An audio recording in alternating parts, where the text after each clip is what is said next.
El 20 de noviembre del año 1959, los 78 Estados miembros de la Organización de las Naciones Unidas aprobaron la Declaración de los Derechos del Niño, un documento que constaba de 10 principios cuyo principio rector era el interés superior de los niños. Pero no fue sino hasta el 20 de noviembre del año 1989 en que la Asamblea General de la Organización de las Naciones Unidas aprobó la Convención de los Derechos del Niño, un documento que se convirtió en el primer instrumento internacional jurídicamente vinculante con los derechos humanos. Bienvenidos, soy la abogada Priscila Carbo y esto es Derechos y Justicia.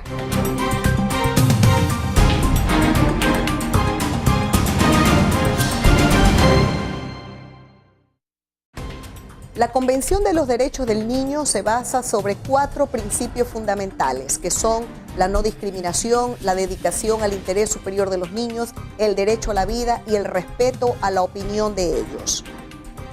Y así lo recoge el artículo 44 de la Constitución de la República cuando dice que es obligación del Estado garantizar el interés superior de los niños, que consiste en que sus derechos prevalecerán sobre los derechos de los demás. El artículo 4 de la Convención establece que los estados adoptarán las medidas administrativas, legislativas y todas aquellas que fueren necesarias para garantizar la efectividad de los derechos que están reconocidos en la propia Convención. En Ecuador hay 1.419.537 niños. El mayor porcentaje de la población son los niños entre 10 y 14 años. Todos ellos tienen derecho a la salud, educación y sano esparcimiento para su desarrollo integral. En esta materia, la obligación del Estado va más allá de proporcionar el servicio médico, sino también indica el cuidado del menor, protección de su integridad física dentro de establecimientos educativos y en cualquier lugar donde se desarrolle todo menor. Las estadísticas señalan que la población infantil está disminuyendo. En la década de los años 70 y 80, cada hogar no tenía menos de 3 hijos. En la actualidad, 2 de cada 10 hogares deciden tener solo un hijo y un máximo de 3. Esto indica que la población infantil se ha reducido entre un 42 y 28%. Sin embargo, siguen siendo el futuro de la sociedad, el futuro de nuestro país. Es la pequeña gran sociedad más exigente a que se cumplan sus derechos y justicia. Para dar cumplimiento a esta disposición, el artículo 45 de la Constitución de la República del Ecuador establece que los niños, niñas y adolescentes son titulares de todos los derechos humanos y de aquellos derechos que son inherentes a los de su edad. Así, los niños, niñas y adolescentes tendrán derechos a la salud integral y nutrición, a la educación y cultura, al deporte y recreación, a tener una familia y a disfrutar de la convivencia familiar y comunitaria.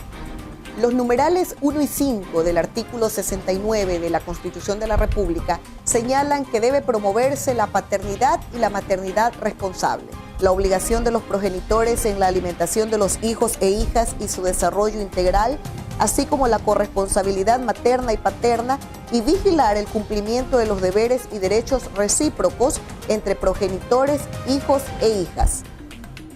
Estos fueron los argumentos que justificaron la ley reformatoria expedida en el año 2009 al título 5 del Derecho de Alimentos del Código Orgánico de la Niñez y la Adolescencia. Pero, ¿quiénes son los titulares del derecho de alimentos de acuerdo a la legislación ecuatoriana? En el Ecuador, de acuerdo al Código Civil, se deben alimentos a los cónyuges, a los hijos, a los padres, a los ascendientes y a los descendientes. Pero en materia de niñez y adolescencia, el derecho de alimentos es connatural a la relación entre padres e hijos. El Código Orgánico de Niñez y Adolescencia, que es la ley especializada para el efecto, establece que son titulares del derecho de alimentos los niños, niñas y adolescentes, los adultos o adultas hasta los 21 años de edad, siempre y cuando se encuentren cursando estudios y puedan demostrar que no tienen una actividad productiva que les genere ingresos para su propia manutención, y los adultos de cualquier edad que por una incapacidad física o mental no pudieran tampoco contribuir para su propio sostenimiento. Pero ¿quiénes son las personas que pueden demandar prestación de alimentos para niños, niñas y adolescentes?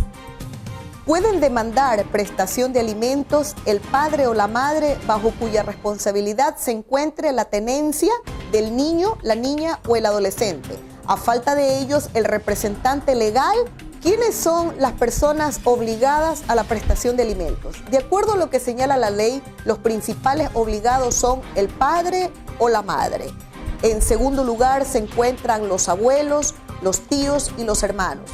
Pero, ¿en qué momento opera una demanda de prestación de alimentos en contra de los obligados subsidiarios, que son los abuelos, los tíos y los hermanos?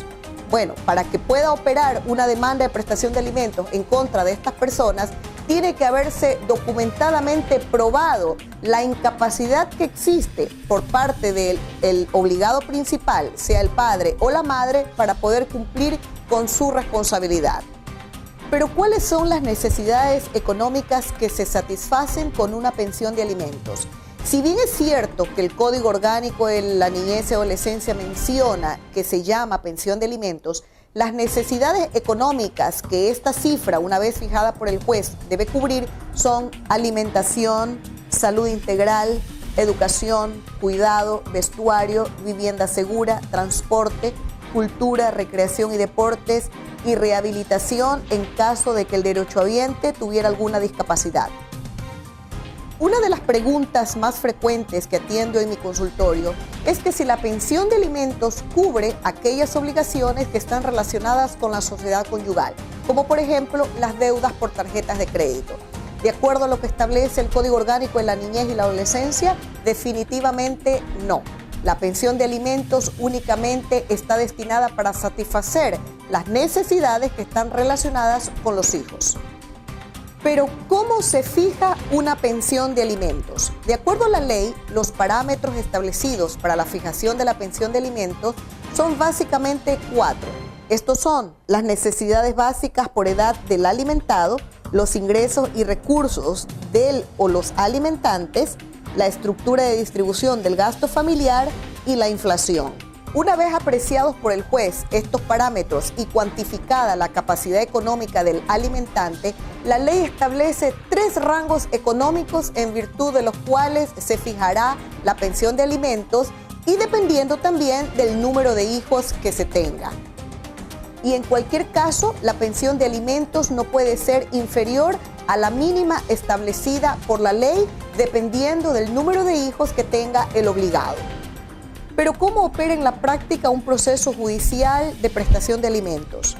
La demanda tiene que ser presentada ante un juez de la niñez y la adolescencia en los formularios que se han establecido al respecto y en el que el beneficiario o la beneficiaria expone su demanda. Presentado este formulario, se anuncian también las pruebas que se van a evacuar durante el proceso. Admitida al trámite esta demanda, el juez fija una pensión provisional que es la mínima establecida en la ley. Luego tendrá lugar la audiencia única en la que ambas partes tienen que estar presentes, tanto el padre como la madre o el representante legal para cuyo menor se está pidiendo la prestación de alimentos, y en esa audiencia única se evacuarán todas las pruebas y el juez que conoce la causa dictará sentencia. Y en función de los parámetros que ya vimos hace unos minutos, fijará cuál es la pensión definitiva que es con carácter retroactivo al momento de la presentación de la demanda. Los valores pueden ser depositados por el obligado en la cuenta aperturada por el juzgado para dicho efecto. Otra de las preguntas que se me suele hacer es que si se puede demandar pensión de alimentos para hijos no reconocidos. De acuerdo a lo que dice la ley, la respuesta es sí. Recuerde que el interés de los niños es un interés superior sobre el de las demás personas. Esto fue Derechos y Justicia. Si usted quiere contactarme, lo puede hacer a mi correo priscilacargo@hotmail.com o a mi Twitter @abecargo. Los espero en una siguiente entrega de Derechos y Justicia.